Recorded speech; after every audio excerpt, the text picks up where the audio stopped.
Dyma ffocws ar Josef Herman, Atgof o'r Atgofion.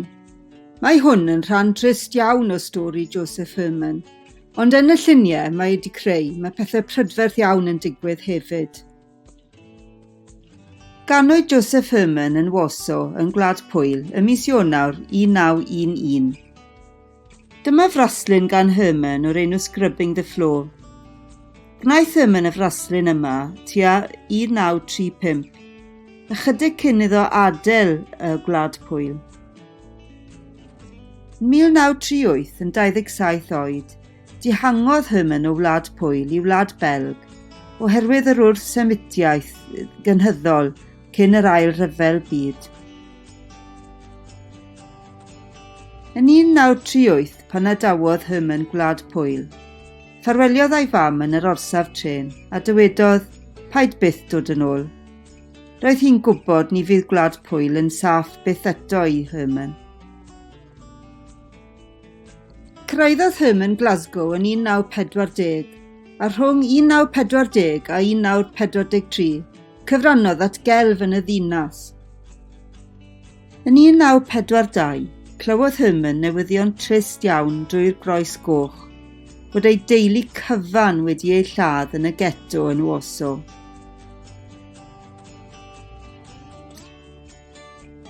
Ar ôl clywed y newyddion trist yma, dechreuodd weithio ar gwneud lluniau Atgof o'r Atgofion, neu ddarluniau Glasgow 1940 i 43. A gelwir yn Saesneg Memory of Memories, The Glasgow Drawings, 1940 to 1943. Yn y lluniau yma, ni'n gweld Herman yn cofio ei teulu a'i ffrindiau o Wlad Pwyl.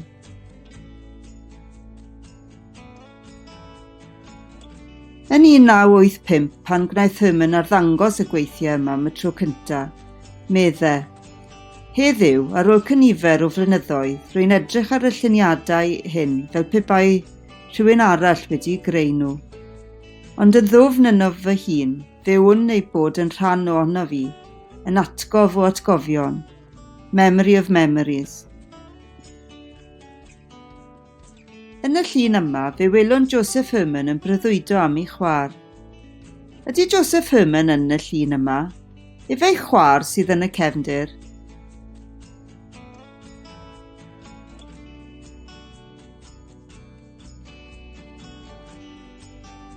Aeth Herman ymlaen i ddweud, allwn ni ddim ei cyffwrdd, ond fe allwn ei dilyn gyda llinell.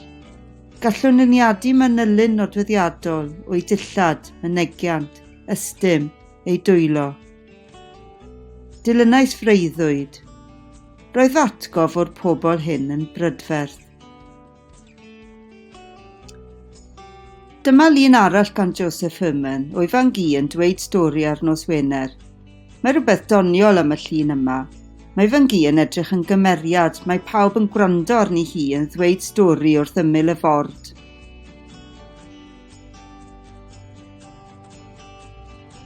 Roedd Herman wedi anghofio am y lluniau yma tan yr 1980, pan gwnaeth darganfod nhw o dan y gwely yn ei stiwdio. Arddangosod y gwaith yma am y tro cyntaf yn Glasgow yn 1985. Roedd rhaid bod y lluniau yma yn bwysig iawn i Herman gan ei fod wedi cadw ers 1943. I Herman roedd hon yn stori drist iawn iawn, ond o'r tristwch gwnaeth creu darluniau prydferth. Yn 1943, symudodd Herman i Lundain gan ddod ar gyfres Atgof o'r Atgofion i ben.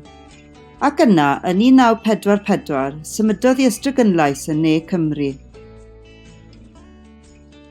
Bu Josef Herman yn byw yn Ystrygynlais am 11 mlynedd, ond arosodd y glowyr a Chymru yn rhan bwysig iawn o'i waith am weddill ei oes. Gelwir y restr yma yn cyfeiriadau. Pan yn ymchwilio ac yn ysgrifennu am artistiaid, mae'n bwysig i gyflwyno cyfeiriadau ar ddiwedd eich ysgrifennu neu eich cyflwyniad.